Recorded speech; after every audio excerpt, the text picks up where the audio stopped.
most of us.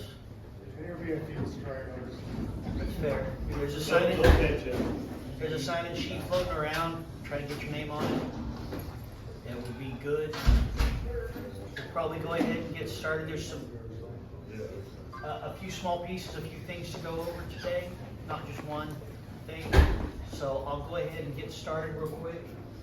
Let's see how this goes. So I had some difficulties with sound, but I think we've got it ironed out.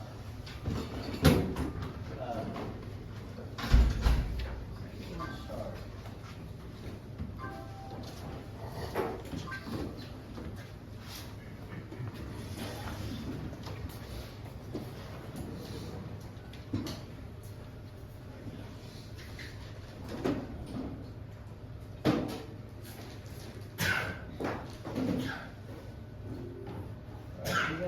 We have a new SOP on chainsaw safety that Eric's put together, and there's a video.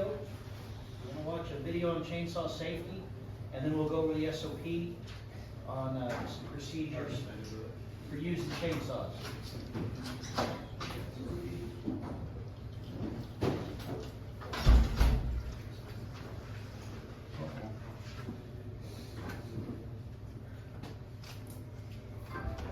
With steel cap, protect your feet and increase stability.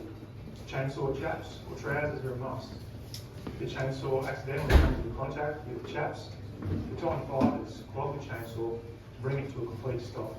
They can't guarantee 100% protection, but they may prevent a serious injury. I would never use a chainsaw without them. Gloves for hand protection when working with wood, and also for comfort. Some even have chainsaw protective material in the rear of the hand for extra safety. Safety glasses. When using a chainsaw, wood chips and dust will be thrown around. You've only got one pair of eyes, so make sure you protect safety helmet. These can protect you in 3 ways. The earmuffs protect your hearing, the helmet protects your head from falling objects, and the visor protects your face from flying debris. When selecting a chainsaw, it's important to get the right chainsaw for your needs and ability. If it's your first chainsaw, I would recommend a compact chainsaw like the MS-171. It's light, it has plenty of power for cutting plywood, 40-inch bar will allow you to cut a log twice that size. The latest range of cordless chainsaws from Stihl are proving to be extremely popular with both professionals and homeowners. With 36 volts of power, they can do everything a petrol saw can do, and they're quiet too. Before you start your chainsaw, there are 3 safety checks you should always make. Number 1, is the chain sharp? Number 2, is the chain tensioned correctly? And number 3, is the chain brake in operational condition?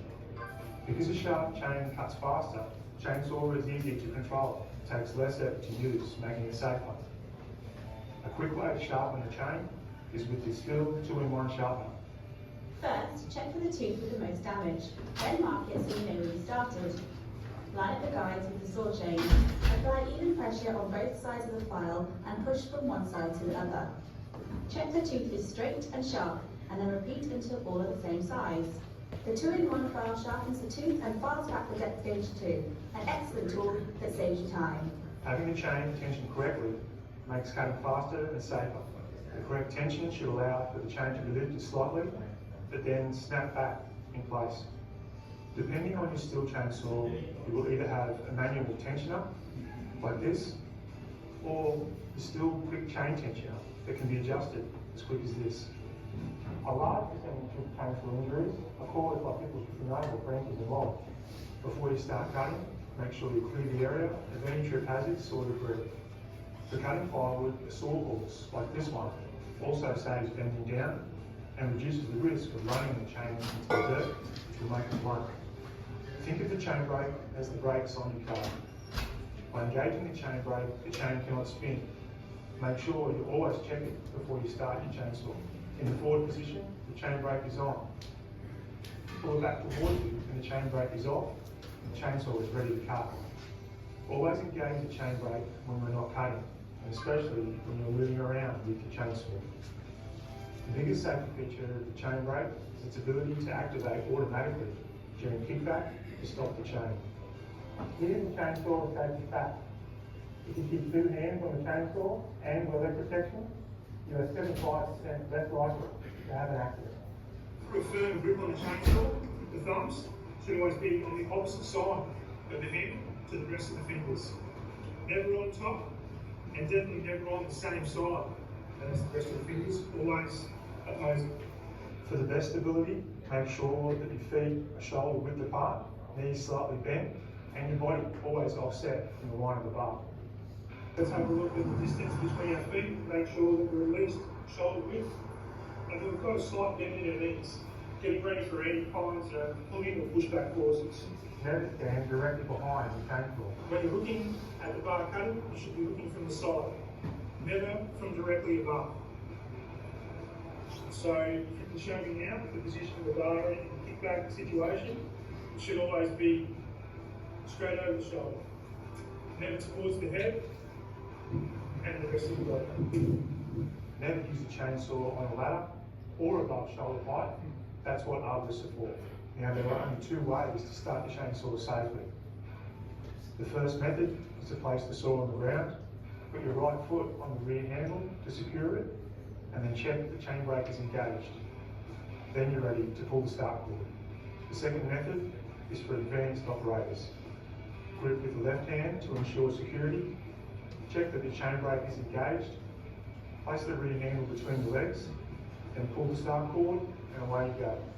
Okay, Jackie, so you're ready to start cutting? Right, the safest way to cut the chainsaw is with control of full legs.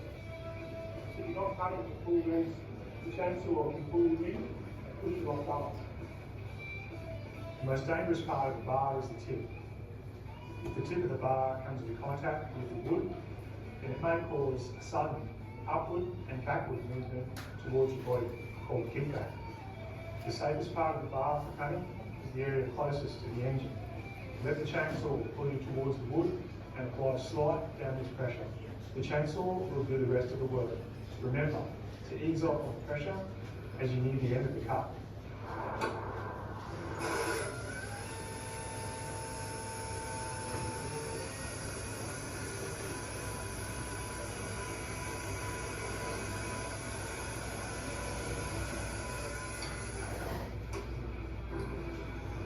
Well done. You've got the curve range just right. So the saw's cutting with maximum efficiency. On the next one, I'll just get you to bend the legs a little bit so that you're walking in a more stable stance.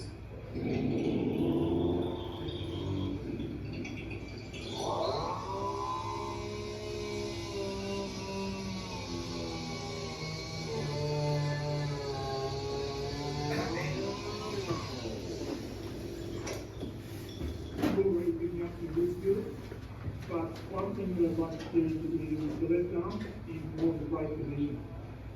So good a correct stance, firm grip, and in a brake position to turn through, it means that the left arm should be locked. So rather than in a relaxed position where it's bent, make sure that it's nice and strong. Not necessarily locked out, but in a braced lock position.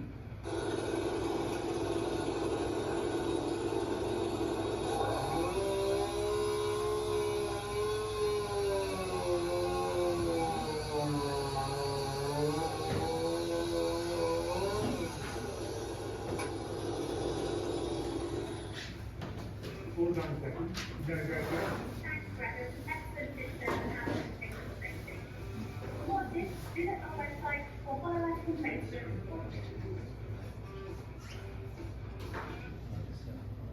Alright. So, in this room, I think we have some chainsaw people that are more expert with chainsaws. Who here feel like they're an expert with a chainsaw? Nobody's an expert with a chainsaw. Does anybody use a chainsaw? I think everyone in this room's used a chainsaw quite a bit. Some of you have experience with trimming trees professionally or doing this type of work professionally in your past. I know you do because I've talked to somebody. I have none. So I'm learning myself. I think this is a pretty good video. What do you think of this video? Was it good? Was there anything that's leaving out? I know I've watched each tree down. I was actually pretty impressed. I learned a lot just by watching.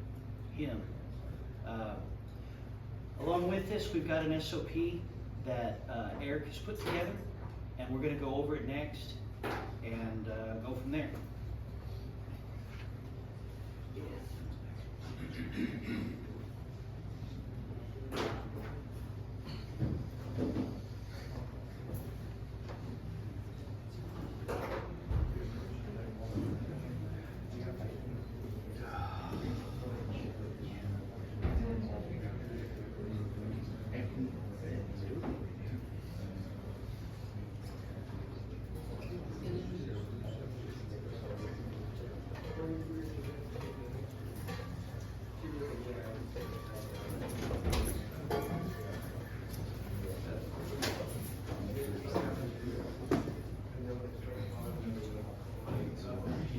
This will be a new SOP that affects all of us.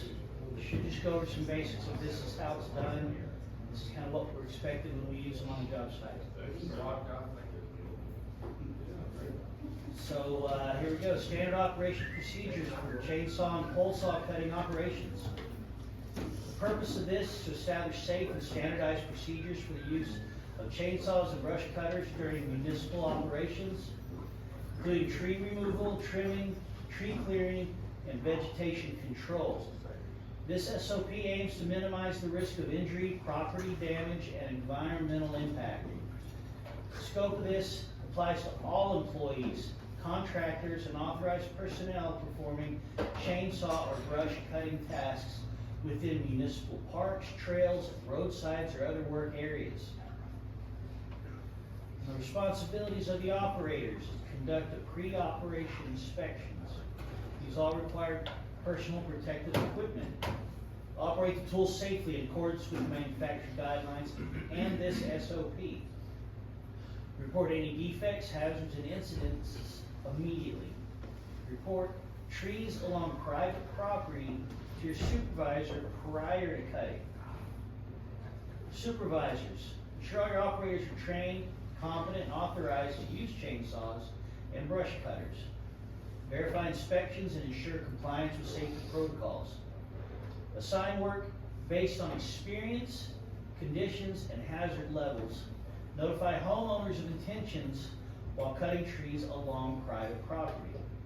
Use the right-of-way department if there is a discrepancy of ownership or responsibility.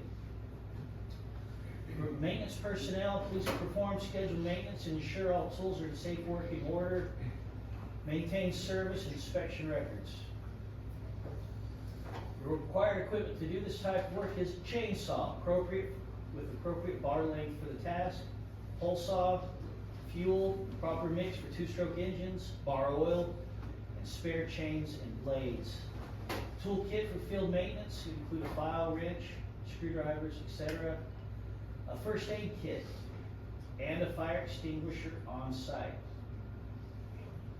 Your personal protective equipment, chainsaw protective pants or chaps that are CS8 ANSI approved, cut resistant gloves, high visibility safety vest or jacket, safety helmet with a face shield and hearing protection, steel toe non-slip safety boots.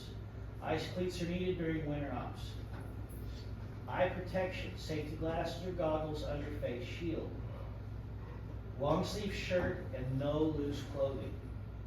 For your pre-operation inspection, before each use, the operator must inspect and prepare the equipment accordingly. For chainsaw inspection, check the chainsaw tension and sharpness. Ensure that the chain brake, throttle lock, and stop switch function correctly. Inspect the bar for damage or burrs. Check fuel, oil levels, and leaks. Confirm chain lubrication system is working. Verify all guards and covers are secure. For pole saw inspection, verify fuel level, the proper gasoline oil mix if required by manufacturer. Check your chain tension. Joist adjust so the chain fits snugly but still moves freely by hand. Inspect chain condition for sharpness and damage. Replace or sharpen as needed. Ensure chain oil reservoir is full. Inspect the pole, trigger, throttle lock, and all controls for proper operation. Confirm all fasteners and attachments are secure. Check the air filter, the spark plug, and overall tool condition. In your work area inspection, identify hazards such as overhead power lines, unstable trees, traffic, pedestrians, or animals. Plan escape routes when felling trees. Remove tripping hazards or debris. Establish work zone and signage if operating near trails, roads, or public areas. Ensure the work area is clear of people, pets, vehicles, and overhead hazards.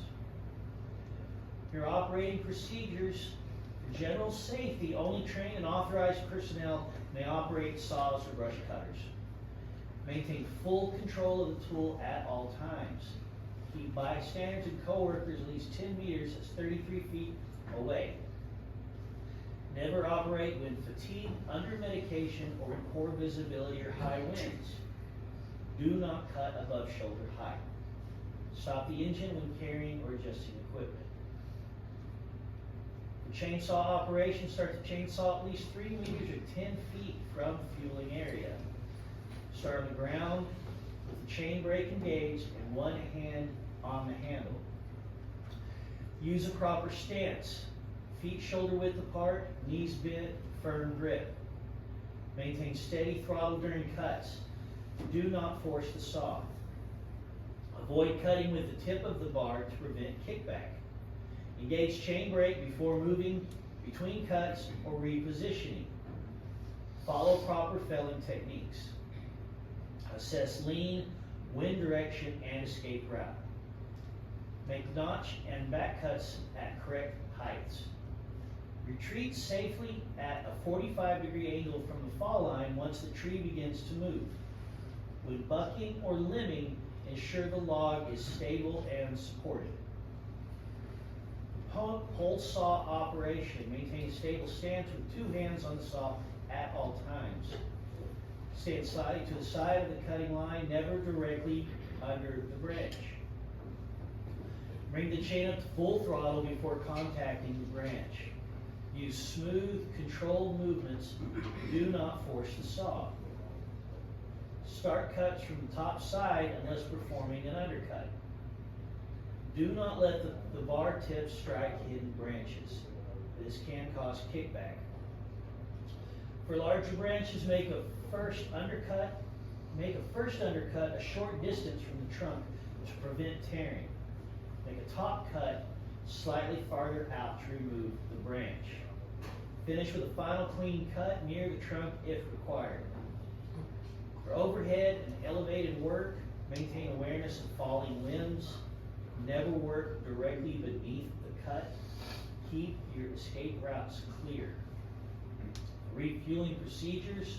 Refuel in a well-ventilated area at least 3 meters or 10 feet from ignition sources. Allow the engine to cool before refueling. Use approved fuel containers and proper 2-stroke mixture. Wipe up spills immediately and move away before restarting. Your post-operation procedure. Allow the engine to cool.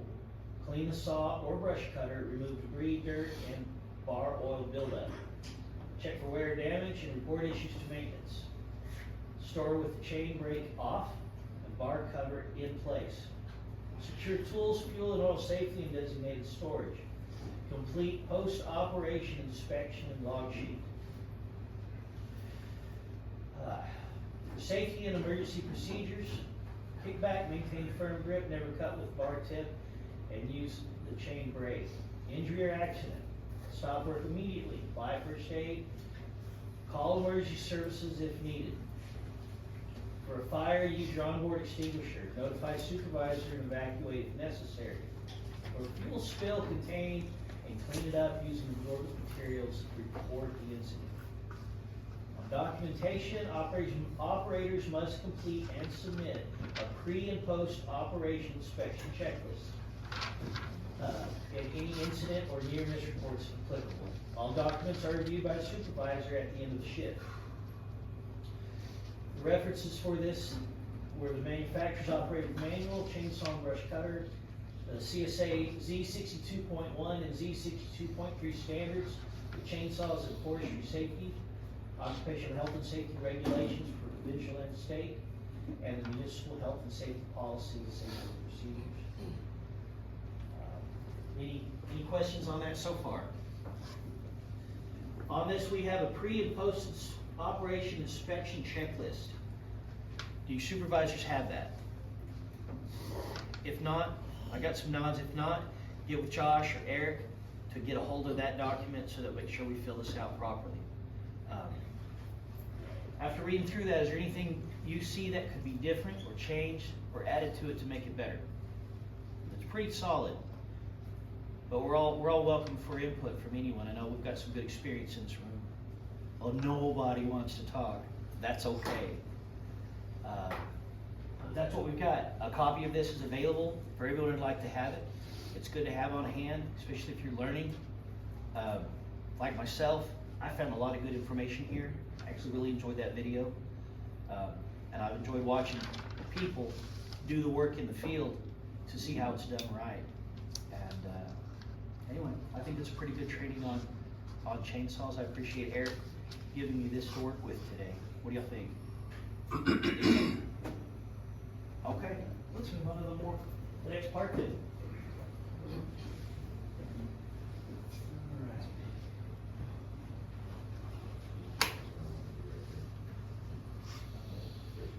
Back this up. What I'd like to do is we're going to go over a little piece about it, OSHA inspections. The idea here is to get a piece about awareness of kind of what to expect when they show up.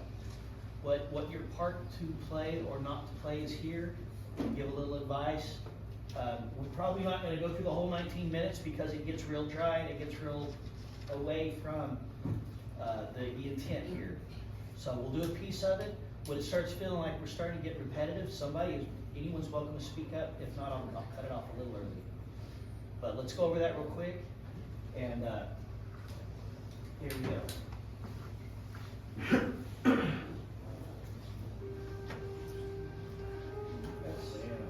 For the Occupational Safety and Health Act of 1970, the United States Congress created the Occupational Safety and Health Administration, known as OSHA.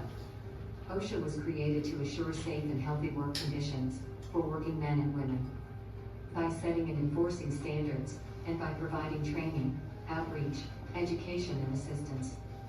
OSHA has jurisdiction over approximately 7 million work sites, including general industry, construction, maritime, and agriculture.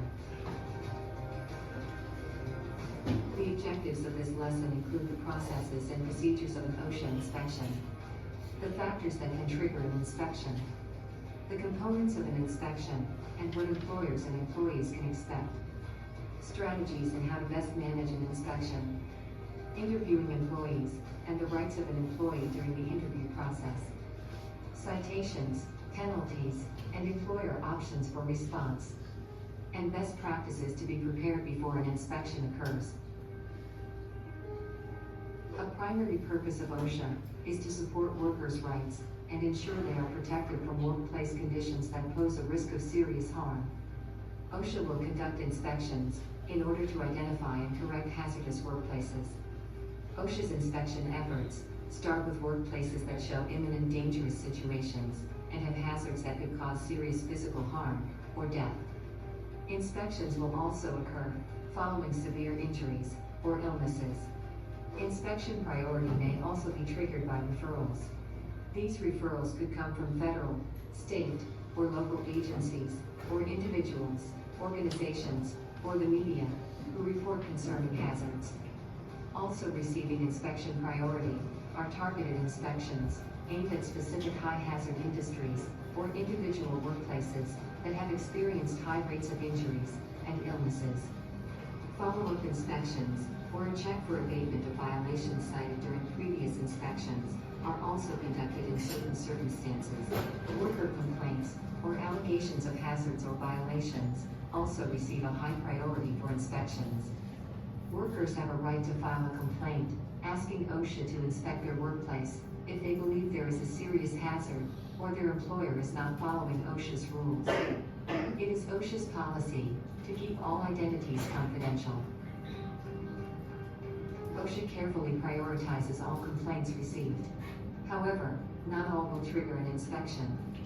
For lower priority hazards, OSHA may call the employer to describe safety and health concerns, following up with a fax, email, or letter, providing details on alleged safety and health hazards. The employer must respond in writing within 5 working days, identifying any problems found and listing corrective actions taken or planned. If the response is adequate, OSHA generally will not conduct an on-site inspection. It is common for an inspection to be unannounced. Once an inspector arrives, the components of an inspection are consistent. It will begin with a knock at the door or an OSHA inspector stepping onto the job site. Then there will be an opening conference, followed by a walk around of the job site or facility. Finally, the inspection will conclude with a closing conference. Following the inspection, results will be determined and the employer notified. The knock at the door or arrival onto a job site typically comes without warning. Upon the arrival of the OSHA inspector, remain kind and courteous. First, ask they wait to begin until management or proper personnel are on site. Request to see the inspector's credentials and determine the reason for the inspection. Confirm if the inspection is related to safety or industrial hygiene. If the OSHA officer is a safety specialist or compliance officer, the inspector will not conduct hygiene samplings. If the inspection was triggered by a complaint, request to see a copy. The compliance officer should provide the employer a copy of the specific complaint. If there is a complaint provided, the employee's name will not appear on the document. Do not comment about the reason for the complaint or give negative comments about the person who may have filed it. Employees who have registered safety complaints or instituted any proceeding under the OSHA Act are protected from discrimination or retaliation by their employer. Speak with the inspector and get an understanding of the scope of the inspection. Define the areas that the inspector will need to see and keep the inspection to those areas only. Under no circumstances should the inspector be offered a tour of a facility or a job site. OSHA inspectors can cite any violations they see in plain view regardless of the purpose of the inspection. Inspectors will routinely review the current and prior 3 years OSHA 300 logs and 300A summary forms. They will check to ensure the OSHA poster is in place, as well as a general review of safety programs, such as a personal protective equipment hazard assessment or emergency evacuation plan. Provide only the documents specifically requested and keep notes of the requests. If OSHA requests a copy of a document, make additional copies as needed. Once management and proper personnel are available, the compliance officer will begin an opening conference, which employers have a right to request before a walk-around begins. At this time, there is opportunity to negotiate ground rules with OSHA about how the inspection may proceed. This can include the process to collect documents, the walk-around procedures, how and where to schedule employee interviews, and physical access to the facility. The employer selects a representative to accompany the compliance officer during the inspection. An authorized representative of the employees also has the right to accompany an inspector. Verification of trade secrets should be done at the opening conference. OSHA is required to protect the confidentiality of any items asserted to be trade secrets. A follow-up letter asserting the trade secret nature can be sent to the OSHA area director. If it is an industrial hygiene inspection, determine what tests or monitoring OSHA plans to conduct. Find out OSHA's intended test procedures and consider simultaneous testing by safety personnel or through an outside consultant. OSHA industrial hygiene inspectors are usually willing to defer sampling for a short period of time if the employer wants to conduct simultaneous testing. Take note of any unusual situations or weather conditions that may affect the outcome of industrial hygiene tests. Following the opening conference, the compliance officer and employer representatives will conduct a walk-around to the areas of the workplace covered by the inspection. The compliance officer will be inspecting for hazards that could lead to employee injury or illness. Escort the compliance officer to the targeted areas, using the least intrusive route possible, avoiding areas of potential concern or interrupting work activities. During the walk-around, compliance officers may point out apparent violations. Although these may still be cited, prompt correction is a sign of good faith on the part of the employer and may help avoid a citation. OSHA inspectors are instructed to take photographs or create videos to document safety violations. Duplicate all pictures that OSHA takes. And if OSHA takes a picture of an isolated violation, take the same picture, but also pictures of similar areas, which show no violation. During the walk-around, remain with the inspector at all times, and limit access to personnel as much as possible. Answer questions, but do not volunteer information. Take notes on all observations an inspector makes, particularly departments or equipment inspected. Note the approximate time spent in various areas and the individuals who were interviewed or spoken with. In the course of the inspection, the OSHA inspector may wish to interview management, company representatives, and other employees. The company's representative should arrange for the interviews to take place in a pre-arranged location. The company's representative should sit in on all management interviews and take notes. The OSHA officer has the right to interview non-management employees in private. Employees have the right to speak with the OSHA inspector, but also have the right not to. Employees can also determine whether to speak with the inspector in private or with someone else present. For those who participate, it is considered protected activity, and the company cannot, and will not, retaliate in any way. Employees also have the right to take a break or stop the interview at any time, for any reason. If an employee decides to speak to the OSHA inspector, they should be sure to understand the questions and ask the OSHA inspector to clarify any question if needed. The inspector should ask for information and not ask employees to agree with certain comments.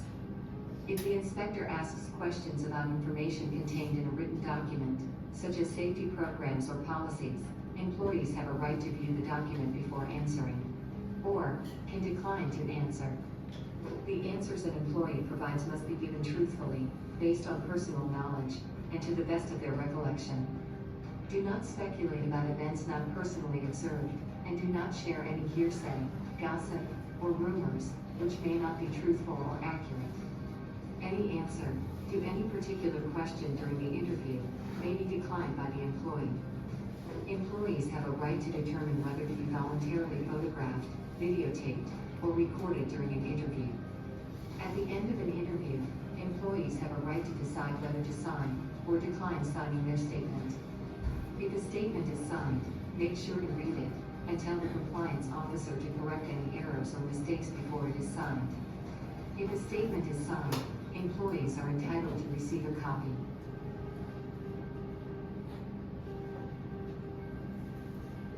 If an OSHA inspector conducts an interview in private, it is good practice to debrief with employees following their interview. Understand the scope of questioning and take notes on the discussion. This will allow other employees to be prepared for questioning prior to their OSHA interviews. The extent to which an employer prepares and debriefs employees may vary with the type of inspection being conducted. After the walk-around, the compliance officer will conduct a closing conference with the employer and the employee representatives. Typically, the compliance officer will not indicate how possible violations will be characterized or the proposed penalty amounts.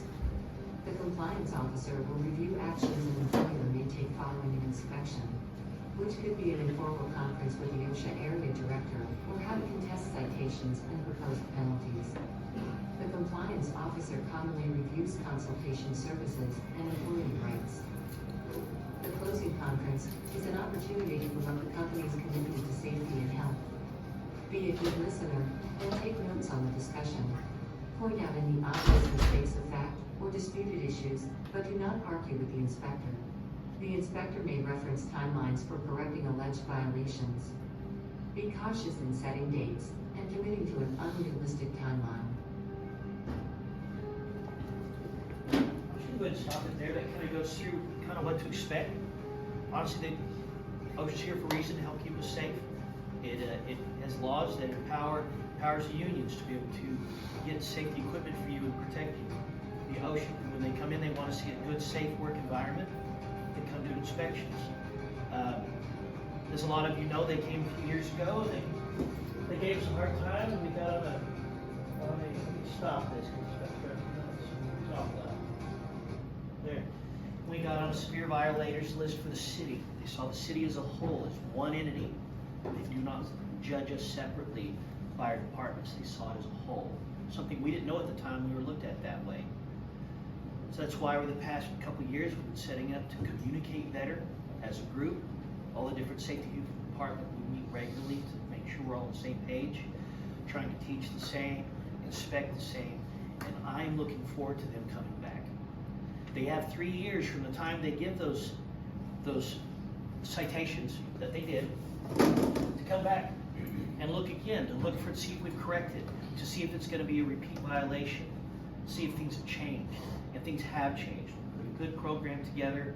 I think training's stepping up. It's getting better every year.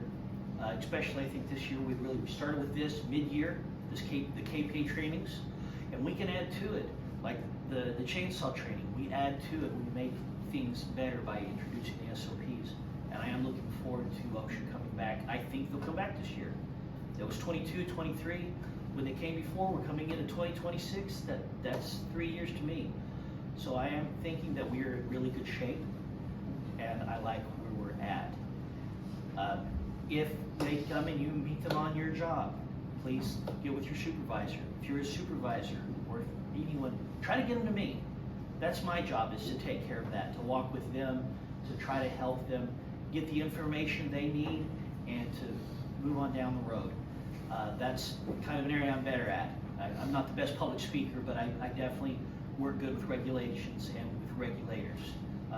If I'm not here, I'm on vacation, we still have to have the walkthrough with OSHA.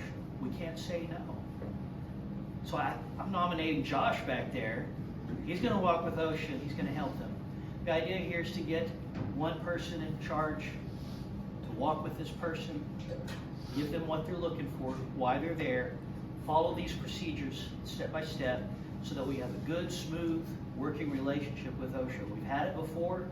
We had it where we could call them as consultants and come and help us out with different things, and we want that again. So once we close up this little 3-year little glitch that happened, then we go back to that. We go back to having them as an ally and quit thinking them as the bad guy, because they're not. They're not the bad guy. They're just expensive when you're not following the rules. Do you have any questions? Anybody, any questions? Has anybody fallen down in the past month? Does anybody have any new injuries that they need to talk about or report? You doing okay? Okay. You looked at him. You know something. Thank you for letting me go over that with you. That pretty much wraps it up. We're at 7:08. We started at 6:30, so a little early. What I'd like to do now, and you've got a day to start, I'm going to put up the list, training report we put out recently is everyone's trainings. Do you have anything? You don't have anything. If you see your name on here and it's red, you're welcome to come talk to me about it, or I'll ask you. I did this with the night crew, and we were able to go ahead and do some corrections on some of the trainings. It showed some people hadn't done some, and I was able to remove that. So the list is kind of long. Is there Frank Anderson in the room? All right. You see, can someone tell me any of these names, are they here? Read better than me. I couldn't read them out loud, but I'm going to screw your names up. Robert and Coyer? He's here? Right there, it's you? Yep. It shows you're missing one training. Is this bothering you to be called out? No. Bloodborne pathogens, were you here when we did that training? You were here? Okay, let's fix it right now.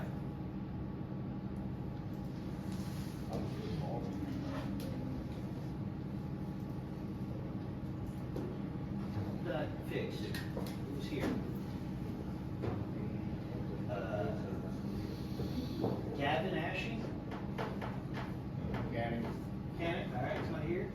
Jason on?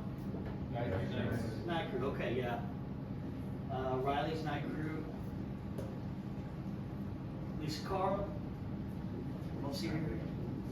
Again, these are like missing ones, like they didn't sign the sign-in sheet, or they didn't wear it.